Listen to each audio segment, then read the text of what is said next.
The first hint that something was wrong came on a Thursday evening as I pulled into the driveway. Emma's car was parked where it always was, the back half hidden by the oak tree we'd planted together the year we moved in. But this time there was something else, a black SUV I didn't recognize, idling near the curb. I caught a glimpse of someone inside, their face shadowed by the dim light from the street lamp. The engine hummed softly as they drove off just as I parked my car. It could have been anyone, maybe a lost delivery driver or a neighbor with a new car. But when I walked inside and found Emma in the living room, flushed and slightly out of breath, something twisted in my gut. She had that distant look in her eyes, the one she got when she was thinking about something else, something far away from me. "You okay?" I asked, trying to keep my tone light as I dropped my keys on the kitchen counter. She turned quickly, like she hadn't heard me come in. "Yeah, just cleaning up downstairs," she replied, gesturing vaguely toward the basement door. "Didn't hear you pull up." It was a harmless explanation, but her voice sounded off. Too smooth, too practiced.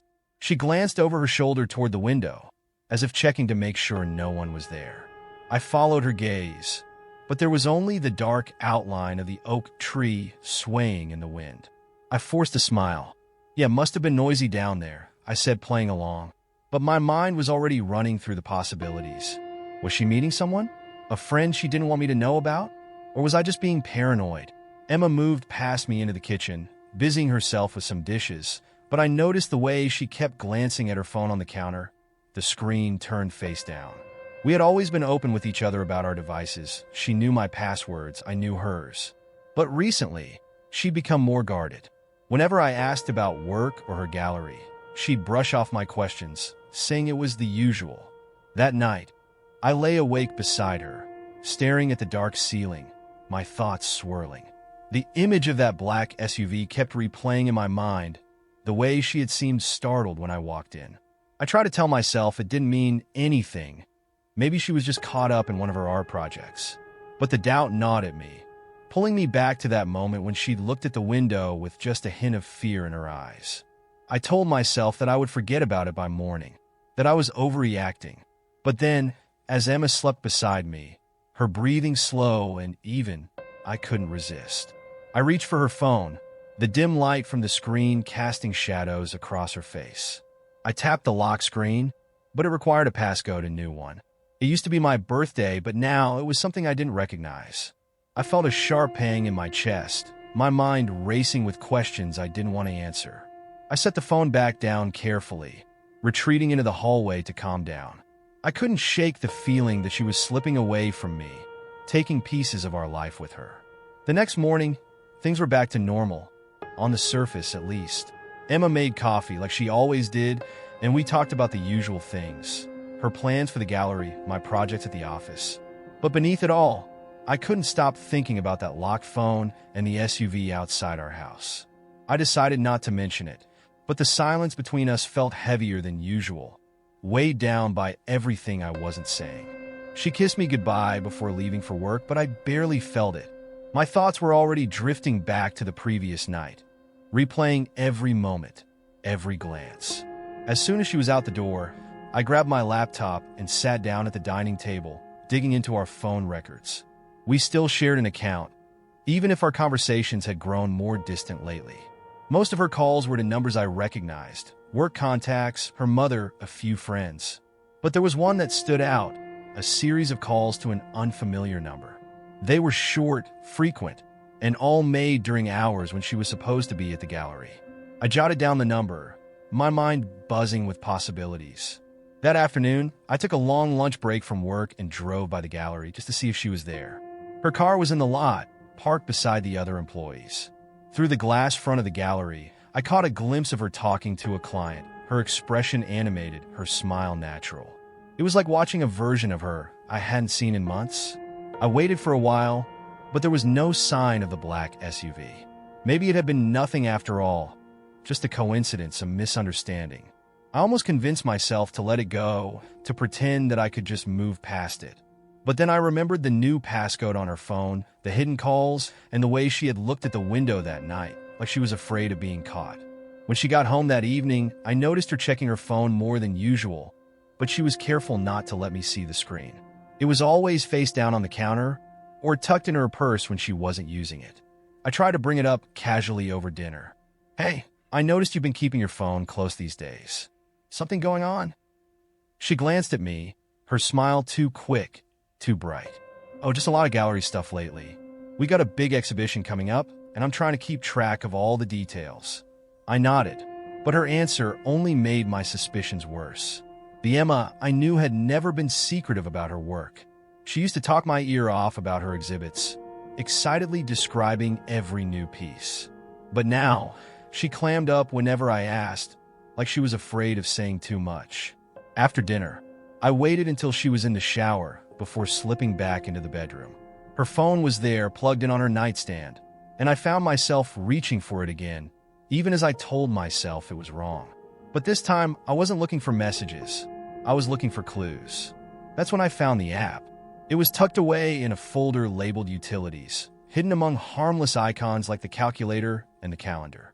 But when I opened it, I found only an empty screen, a messaging app that had been scrubbed clean. A cold knot formed in my stomach.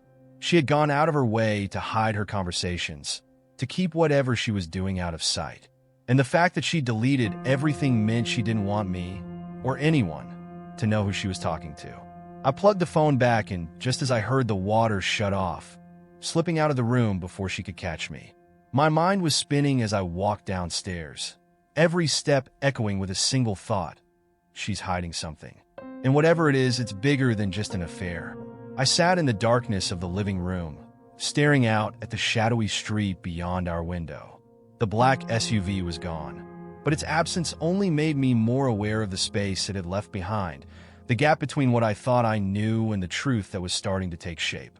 I realized then that I couldn't confront her yet, not without knowing more. I needed to see the whole picture, needed to understand what she and whoever was on the other end of those messages were planning. So I made a decision, one that twisted my insides with a mix of guilt and determination. I would follow her. I'd find out where she went when she thought I wasn't looking, who she met, and what secrets she was hiding. I didn't know it yet, but this decision would be the first step toward unraveling everything I thought I understood about our marriage and about Emma. It was a line I never thought I'd cross, but as I stared up at the dark silhouette of our bedroom window, I told myself that I was doing what I had to do. For both of us. The next morning, I called in sick to work and parked myself outside our house, watching through the living room window as Emma moved around inside. She took her time getting ready, carefully applying her makeup, brushing her hair, and choosing a dress that hugged her curves. I tried to convince myself that maybe it was just a normal day, but then I remembered how she had avoided my questions, how she had locked her phone with a new passcode. My doubts turned into a steady burn of determination. I needed answers, and I wasn't going to get them by waiting around. Just after noon, Emma left the house.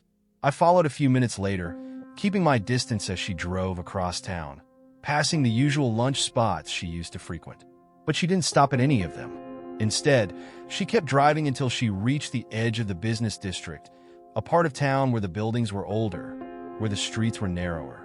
She finally parked outside a small cafe that I'd never seen before, a place that looked like it had been plucked from some forgotten decade.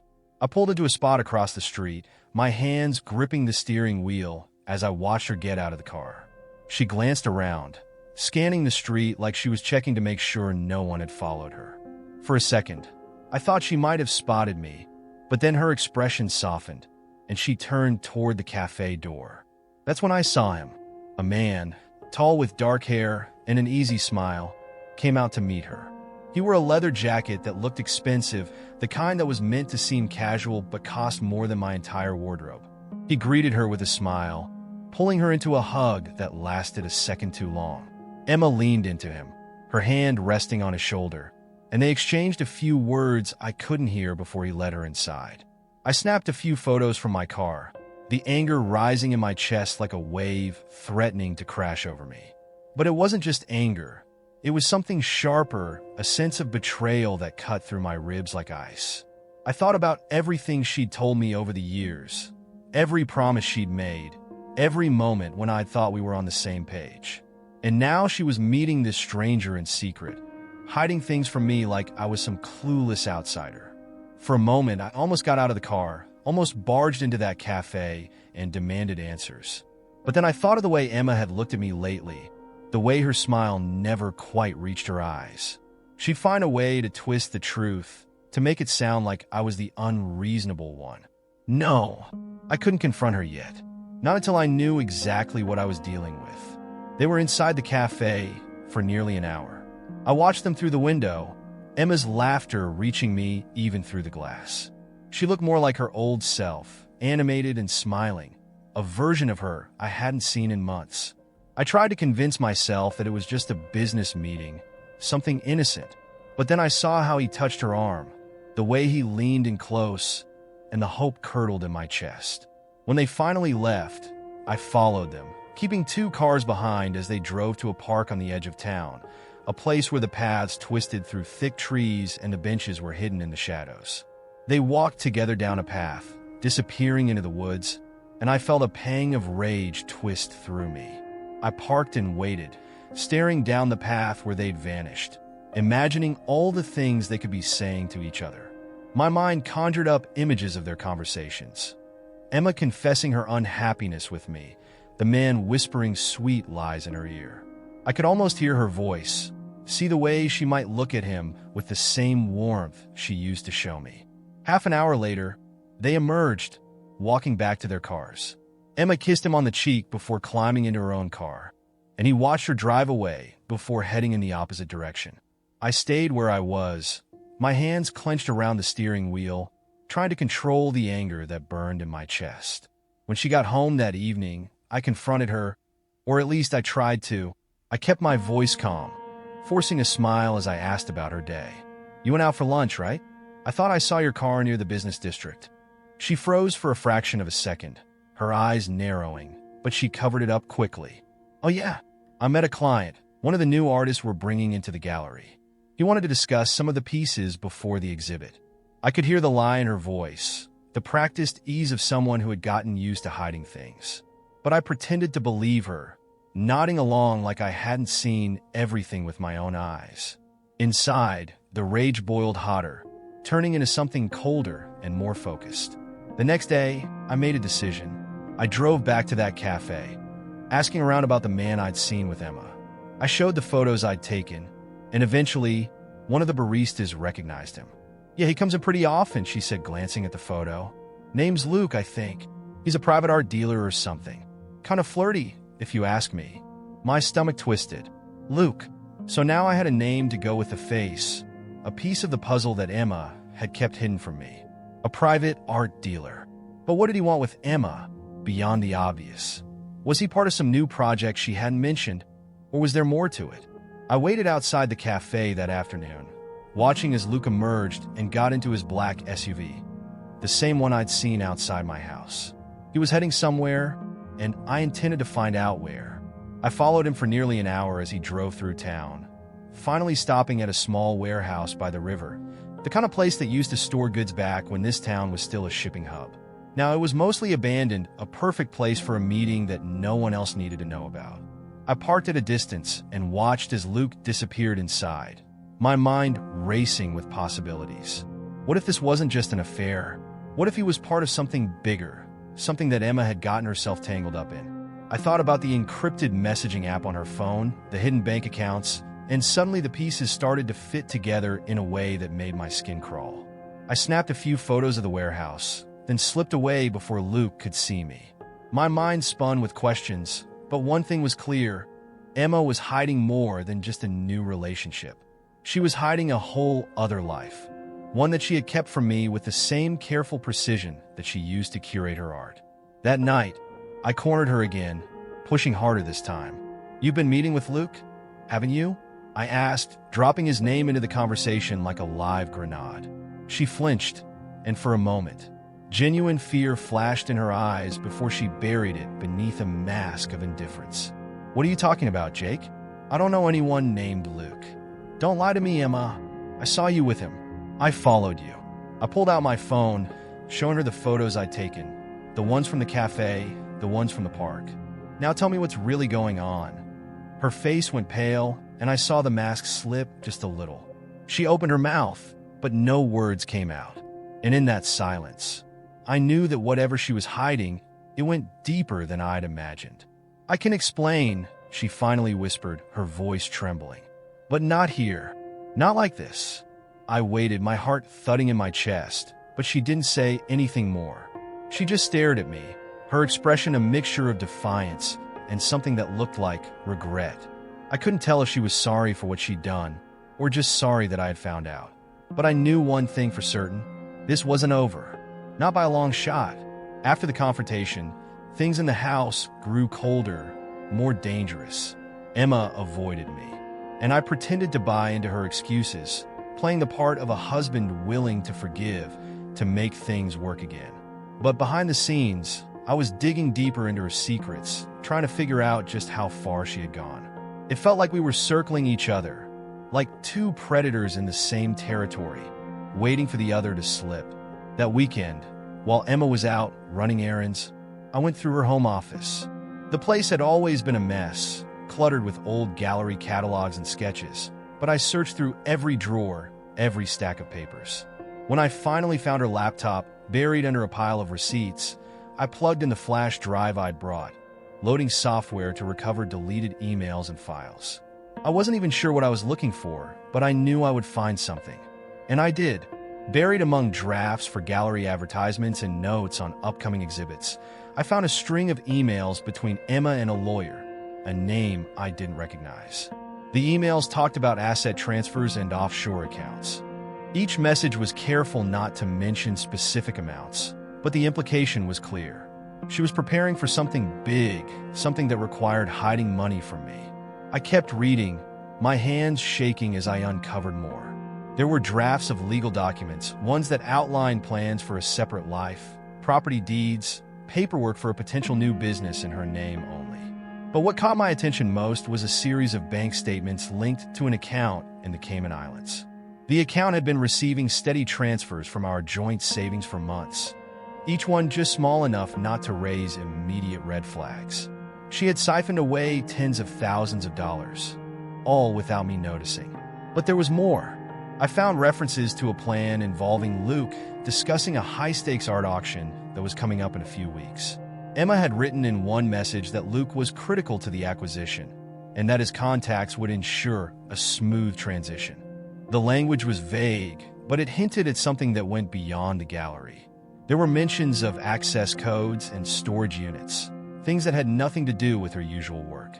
My mind raced as I processed it all. Whatever this was, it wasn't just an affair, it was a scheme. A way for Emma and Luke to secure some kind of windfall. But the details were still murky, and I knew that if I went to her with only half the story, she'd find a way to spin it, to turn my suspicions against me. I needed more. That night, I waited until Emma was asleep, then activated the hidden microphones I'd placed in her office weeks ago. I hadn't caught anything significant before, just phone calls with clients, mundane conversations about gallery logistics. But now, with the new information I had, I listened with fresh ears, waiting for something that could tie it all together. Around midnight, she slipped out of bed, tiptoeing downstairs to her office. I watched the live feed on my laptop, holding my breath as she sat at her desk, opening up her laptop. Then she picked up the burner phone I'd found earlier, dialing a number from memory. I listened through the hidden mic as the call connected. "Hey, it's me," she whispered, her voice barely audible. "Yeah, I know it's late. I just needed to confirm that everything's still on track for the auction." She paused, and I heard a low murmur in response. Luke's voice, though I couldn't make out the words. "No, don't worry about him," she continued, a hard edge creeping into her tone. "He's been digging, but I can handle it. Just make sure the access codes are ready by next week." "Yes, I'll take care of it if he becomes a problem." My blood turned to ice.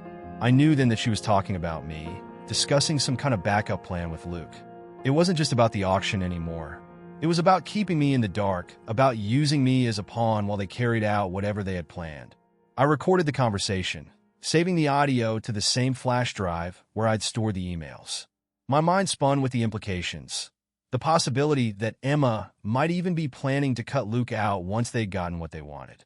But that final line stuck with me, the way she'd said it so casually, so coldly. "I'll take care of it if he becomes a problem." Did that mean what I thought it did? Was she actually considering getting rid of me if I got too close to the truth? The next morning, I decided to confront Luke directly, armed with the recordings and the bank statements. I found him in the same cafe where he'd met Emma before, leaning back in his chair with that easy smile on his face. But when he saw me approaching, his expression faltered, just for a second. "Mind if I join you?" I asked, not waiting for an answer before sliding into the seat across from him. He raised an eyebrow, trying to regain his composure. "Look, if this is about Emma." "It's not just about her," I interrupted, pulling out my phone and playing a snippet of the recording, the part where Emma mentioned taking care of me. His smile vanished, replaced by a tight, nervous expression. "Where did you get that?" he demanded, glancing around to make sure no one was listening. "Doesn't matter. What matters is that I know what you two are planning." I leaned closer, my voice low and dangerous. "She thinks she can cut you out, Luke. She thinks she can take the money and leave us both in the dust." Luke's face twitched, and for a moment, I thought he might actually lash out. But then he settled back in his chair, a bitter smile curling his lips. "Yeah, well, she's not the only one with a plan. She thinks she's in control, but she needs me. My contacts, my access to the storage units. Without me, she has nothing. Then why not cut her out instead?" I suggested, testing the waters. "We can expose what she's been doing, pin the whole thing on her. And I could walk away with the money." Luke stared at me, his expression shifting from anger to calculation. For a moment, I thought I'd gotten through to him, that he might actually take the deal. But then he shook his head, a grim laugh escaping his lips. "You think I trust you after all this?" he said, leaning forward until his face was inches from mine. "No, you've got your own agenda, and you don't know half of what Emma's capable of." I held his gaze, trying to keep my expression unreadable. But inside, doubt twisted through me. What did he mean? Half of what she's capable of? What hadn't I seen yet? "I'm giving you a way out, Luke," I pressed, trying to keep my voice steady. "If you don't take it, she'll burn us both." He didn't respond right away. He just looked at me with those dark eyes, weighing the risks, trying to decide whether I was worth trusting.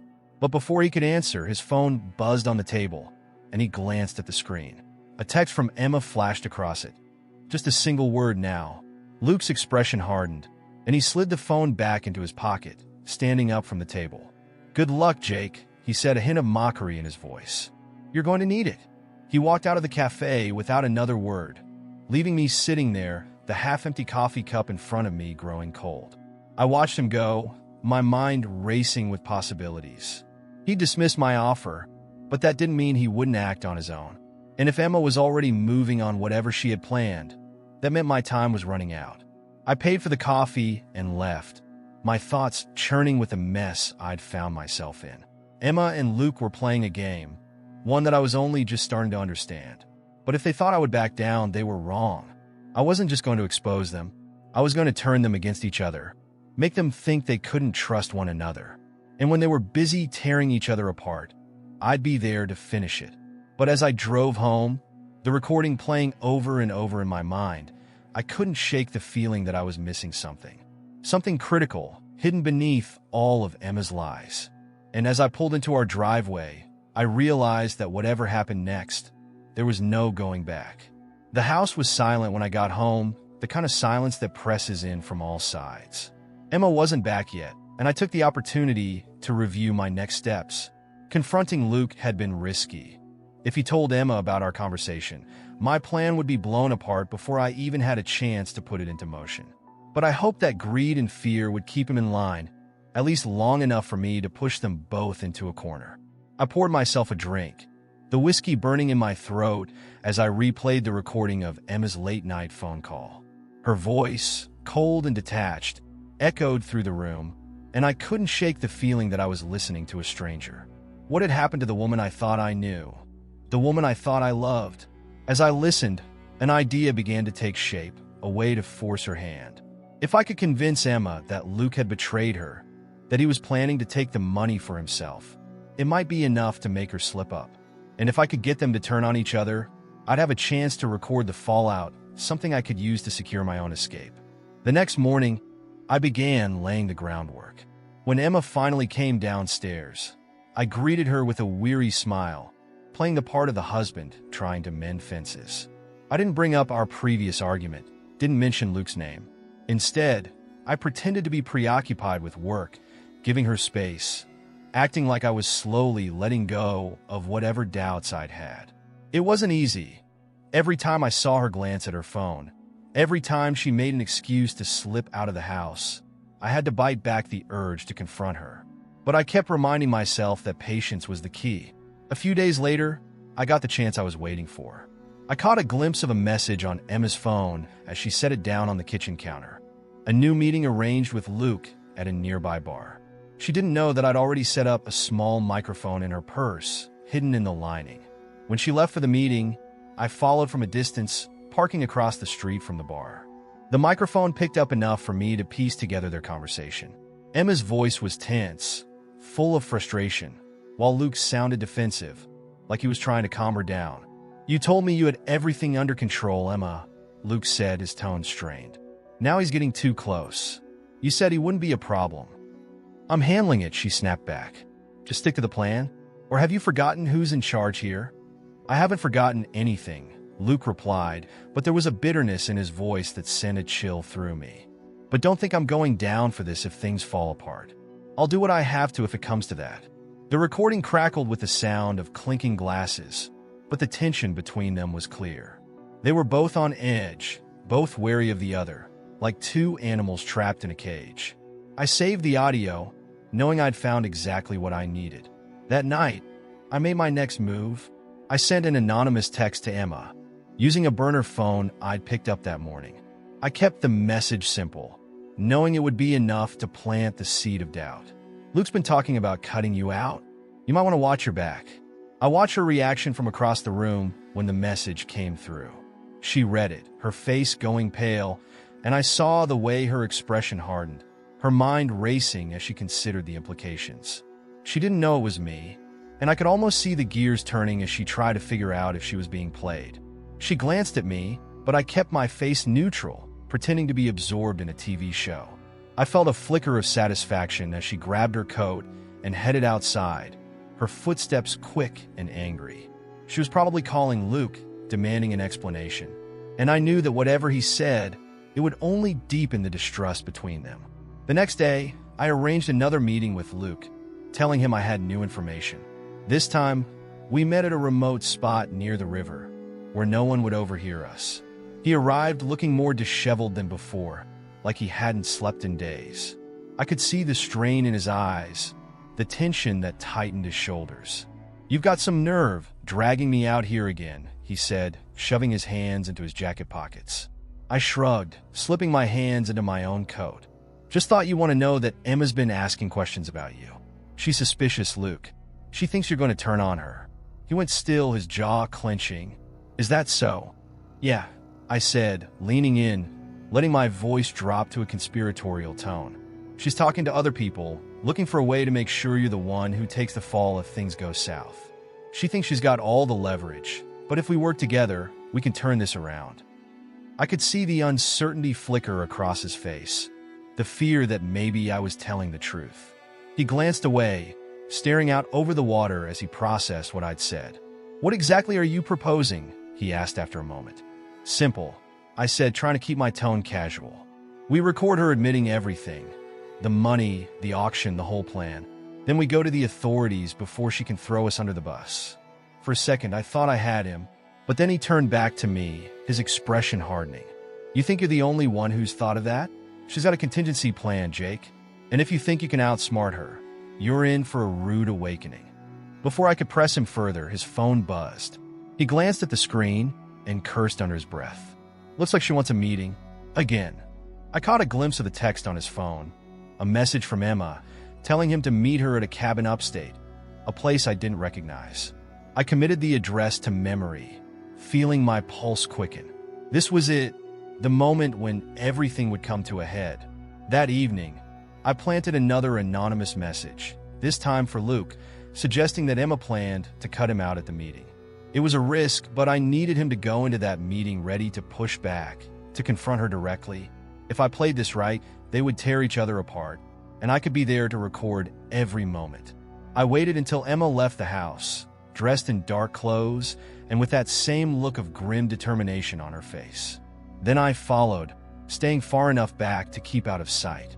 I felt a grim satisfaction settle into my chest as I drove. This time, I wouldn't just be an observer. I'd be in control. When I arrived at the cabin, I parked at a distance, slipping into the shadows behind a line of trees. I watched as Emma's car pulled in, then Luke's SUV a few minutes later. The tension was almost palpable as they stepped out, meeting on the porch under the fading light. Their voices carried through the cold air, sharp and accusatory. "What's this all about, Emma?" Luke demanded, his tone already laced with suspicion. "You think I don't know what you're planning?" "What I'm planning?" Emma shot back, her voice edged with disbelief. "You're the one talking to people behind my back. You think I don't know you've been considering other options?" Luke stepped closer, and I could see the anger in his posture, the way he squared his shoulders. "You're losing control, Emma, and if you try to turn on me, I'll do what I have to," she interrupted, her voice cold as ice. "I'm not going down because you couldn't keep it together."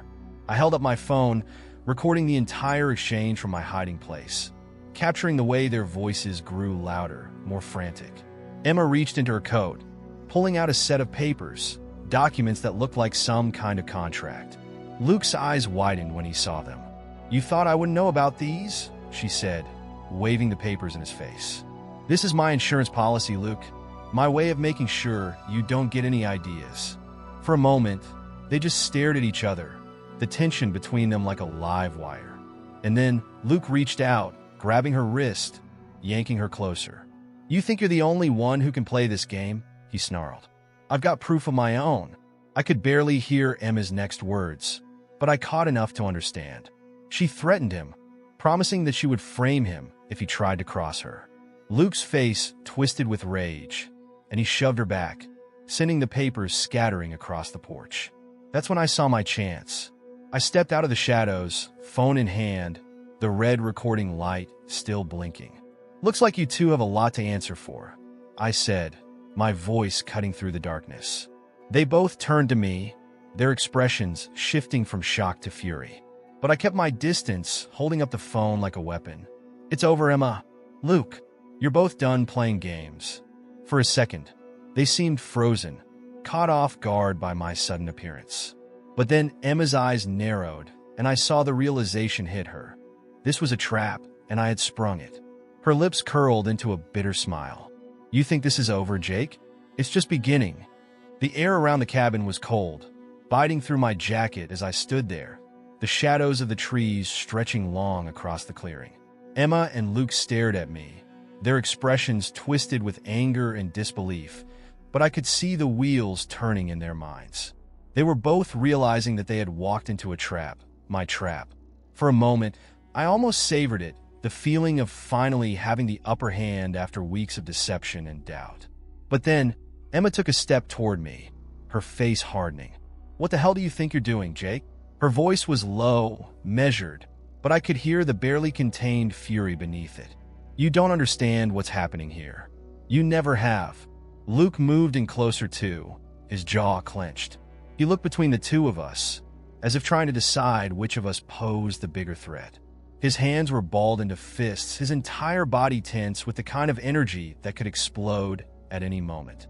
"You think you're smart, don't you?" he snapped, glaring at me. "Coming here playing spy? You don't know what you've gotten yourself into." I held up my phone, the recording light still blinking red. "I know enough," I shot back. "Enough to take this to the cops, enough to blow this whole thing wide open. So here's what's going to happen. You're both going to come clean about the money, the auction, and whatever else you've been hiding." For a second, neither of them said anything. They just looked at each other, a silent exchange passing between them. I could see the way Emma's jaw clenched, the way Luke's fists tightened, and I knew that whatever alliance they'd shared was already starting to fray. Then, Luke let out a bitter laugh, shaking his head. "You really don't get it, do you, Jake? This was never about the money. It was never about you." Emma shot him a warning glare, but it was too late. He had already started talking, spilling secrets that I could see she had desperately hoped to keep buried. "This whole thing, your precious little wife, she's been using both of us. She set this up from the start, just waiting for the right moment to get rid of you and disappear with the cash. And if you hadn't shown up tonight, she would have done the same to me. Emma's expression twisted, a flash of something dark crossing her face before she turned on him. Shut up, Luke. You have no idea what you're talking about. Oh, I think I do, he snapped back, taking a step closer to her. You think I didn't figure out your plan? The forged documents, the way you've been covering your tracks? You thought you could double-cross me, make me look like the bad guy, but I'm not going down alone. I watched the exchange, my grip tightening on the phone. This wasn't how I'd expected it to go down. I'd hoped to catch them both off guard, to record their confessions and use it as leverage. But now, they were turning on each other, their desperation making them reckless. Emma turned to me, her voice shifting to something almost pleading. Jake, listen to me. He's lying. He's been trying to blackmail me, forcing me into this. But we can still fix this. Just give me the phone, and we'll make this right. But I wasn't buying it. Not anymore. I shook my head, taking a step back toward the trees. You don't get to twist this, Emma. You used me. You used both of us. And now you're going to pay for it. Her eyes flashed with something dangerous, and I saw her reach into her coat, pulling out a small gun I hadn't known she was carrying. The sight of it sent a jolt of fear through me, but I kept my phone raised, trying to stay calm. You think you can just walk away from this? She hissed, her voice trembling with barely suppressed rage. You think I'll let you ruin everything I've worked for? You were supposed to be smart, Jake, but you couldn't leave well enough alone.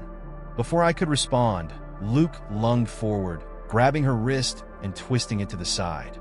The gun went off with a deafening crack, the bullet splintering the wood of the porch behind me. I stumbled backward, barely keeping my grip on the phone as the two of them struggled, their bodies crashing against the side of the cabin. Let go, you idiot, Emma shouted, but Luke's grip only tightened, his face contorted with fury. You wanted this, Emma? You wanted a fight? Well, here it is. For a moment, they were a tangled mess of limbs and rage, and then Emma managed to shove him away, sending him sprawling onto the ground. She turned the gun toward him, but I saw the hesitation in her eyes, the split second where she wondered if she could actually pull the trigger. I couldn't wait any longer. I rushed forward, tackling her to the ground, the gun skittering across the dirt. Emma fought back with a ferocity that surprised me, her nails raking across my face, her knee driving into my ribs. But I held on, pinning her to the ground as she thrashed beneath me. Luke stumbled to his feet, his breathing ragged as he wiped blood from his mouth. He looked down at Emma, then back at me, as if considering whether to help or take advantage of the chaos to escape. I met his gaze, trying to convey a silent warning. But before I could say anything, he stepped back, raising his hands. This is your mess, man, he said, his voice shaky but defiant. She's all yours. And with that, he turned and bolted for his SUV, the tires kicking up gravel as he sped down the dirt road, leaving me alone with Emma, her chest heaving as she struggled beneath my grip. The silence that followed was broken only by our ragged breathing, the distant rumble of Luke's car fading into the night. Emma lay pinned beneath me, her hair tangled and wild, her eyes blazing with defiance. I could feel her trembling, but whether it was from fear or anger, I couldn't tell. You think you've won? She whispered, her voice barely more than a hiss. You think this changes anything? I pressed my knee harder into her back, trying to keep her down. It's over, Emma. Luke's gone, and I have the recordings. The evidence. All of it. If you don't want to go down for this, you're going to cooperate. Understand?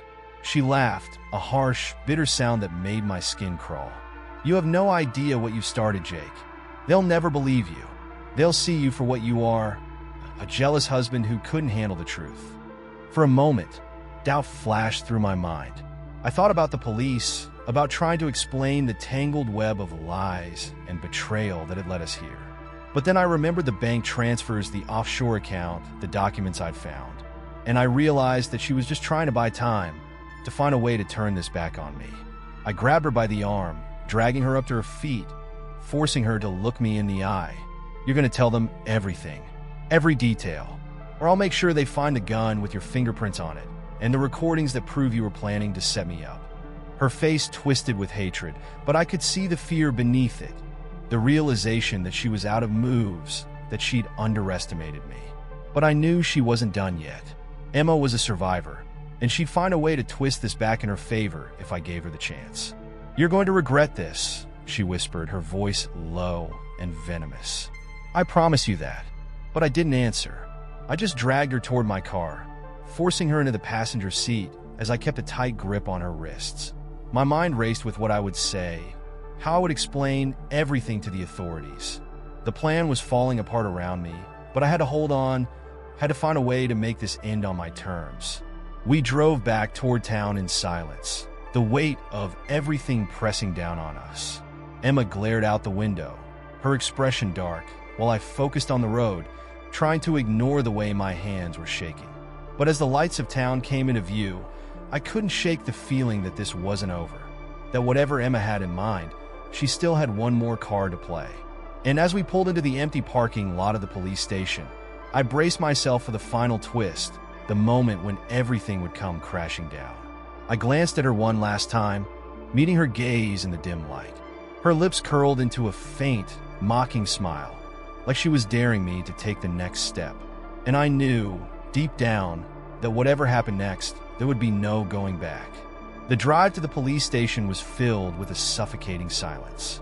Emma's hands were zip-tied in her lap, and I kept my grip tight on the steering wheel, my mind racing with every possible scenario that could unfold once we walked through those doors.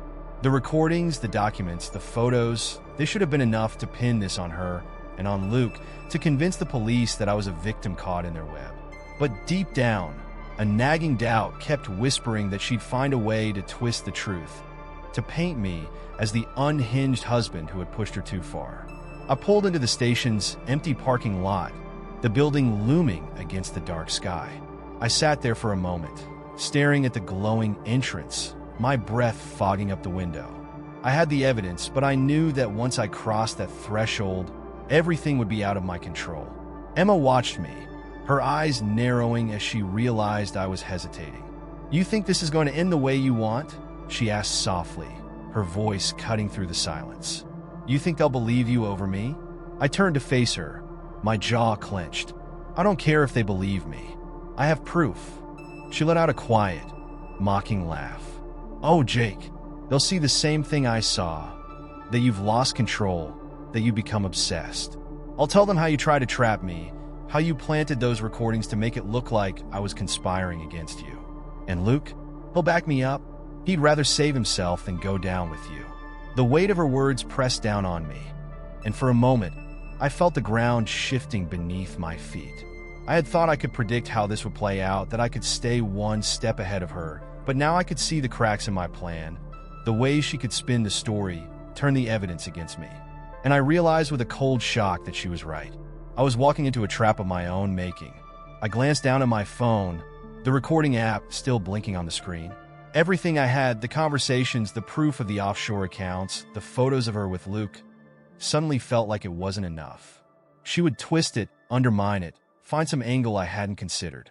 "Let me go," she said, her voice barely more than a whisper. "Give me the flash drive, and I'll disappear. You'll never see me again." I stared at her, weighing the offer, feeling the pressure of the decision settle into my bones. Letting her go would mean giving up any chance at justice, letting her slip away into the shadows with the money and whatever secret she was hiding. But turning her in, going to the police, would mean risking everything. My life, my freedom, everything I'd built. And then she said something that made my blood run cold. "You know I'll find a way out of this, Jake," she continued, a dangerous glint in her eyes. "But if you let me go, we can both start over. Clean slate, and you can keep the money." She tilted her head slightly, gauging my reaction, and I realized with a sinking feeling that she was serious. She thought I could be bought, that the same greed that had driven her would eventually corrupt me too. I tried to imagine what my life would look like if I let her walk away, if I used the money to start over somewhere far away, where no one knew my name. But then I thought about the months of lies, the nights I'd spent chasing shadows, the moment when she had pointed that gun at me. And I knew that even if I ran, even if I took the money, she would always haunt me, like a ghost lurking in the edges of my mind. Slowly, I reached over and unlocked the door on her side, letting it swing open into the night. "You can walk into that station with me," I said, my voice barely steady, "or you can try running. But I won't be the one who ends up looking over my shoulder for the rest of my life." For a second, I thought she might actually take the offer, that she might just slip into the darkness and disappear forever. But then, without another word, she swung her legs out of the car and stood, her expression hidden in the shadows.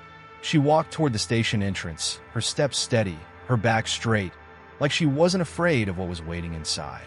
I followed, keeping a few paces behind her, clutching the flash drive in my hand like a lifeline. As we reached the doors, she paused, glancing over her shoulder, her eyes catching mine. And in that moment, I saw something in her expression that stopped me cold. A flicker of regret, of pain, so brief I almost missed it. But then the mask was back in place, and she turned away, pushing open the glass door and stepping inside. Inside, the station was brightly lit, the air humming with the buzz of fluorescent lights. A tired-looking officer sat behind the desk, glancing up as we approached.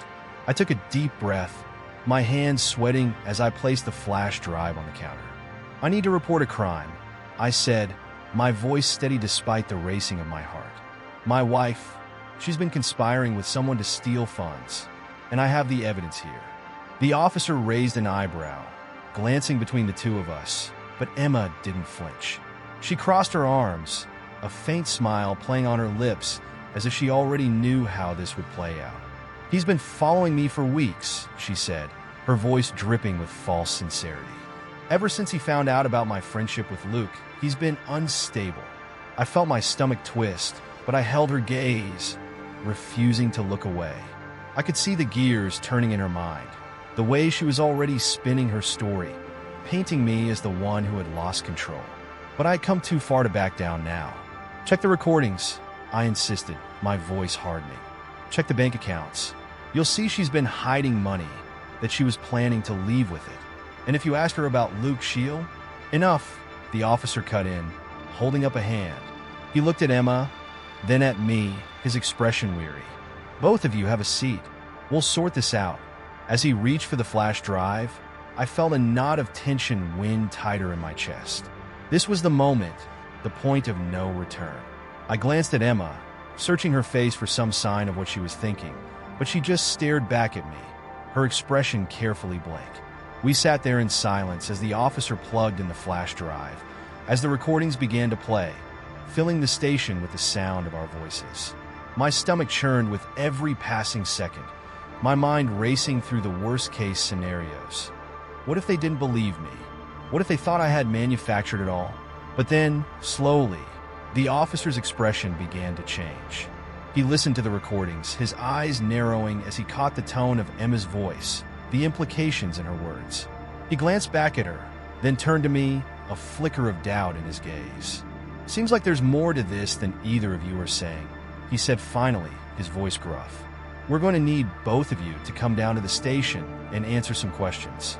Emma's mask slipped for a second, a flash of panic crossing her face, but she quickly regained control, offering the officer a tight smile. "Of course, officer. I have nothing to hide." But as they led her away, I caught the look she shot me over her shoulder, one of pure, simmering hatred. She knew that I had cornered her, that her story wouldn't hold up against the evidence I brought. But I also knew that this wasn't over. She would find a way to fight back, to twist the truth even as it closed in around her. In the weeks that followed, the investigation dragged on. Luke turned up in another state, claiming ignorance about Emma's plan, trying to distance himself from the entire scheme. The police pieced together the tangled web of transactions, of hidden accounts and forged documents. But Emma fought them every step of the way, spinning a narrative of coercion, of manipulation. She claimed that I had driven her to desperation, that Luke had pressured her into hiding the money. And though the evidence I had was damning, there was enough ambiguity to leave the prosecutors wary. Emma's trial was scheduled for months later, and every day I wondered if she'd managed to wriggle free, to turn the tables on me one last time. I moved out of the house, selling it to strangers who had no idea what had happened behind those walls. I kept the flash drive in a safety deposit box, just in case, but the weight of it felt heavier every day, a reminder that I'd crossed lines I couldn't uncross. Some nights, I'd wake up drenched in sweat, convinced I heard footsteps outside my door, the echo of Emma's threats whispering through the dark. And each time, I'd remind myself that she was behind bars, that she couldn't touch me. But deep down, I knew the truth. She'd never really be gone. Even if she stayed locked away, she'd find a way to haunt me, to remind me of what I'd become to survive. And every time I caught my own reflection in the mirror, I wondered if I'd become just like her. Cold, calculating, willing to do anything to stay in control. In the end, I won, but it didn't feel like a victory. It felt like a loss I couldn't quite name, a scar that ran too deep to heal.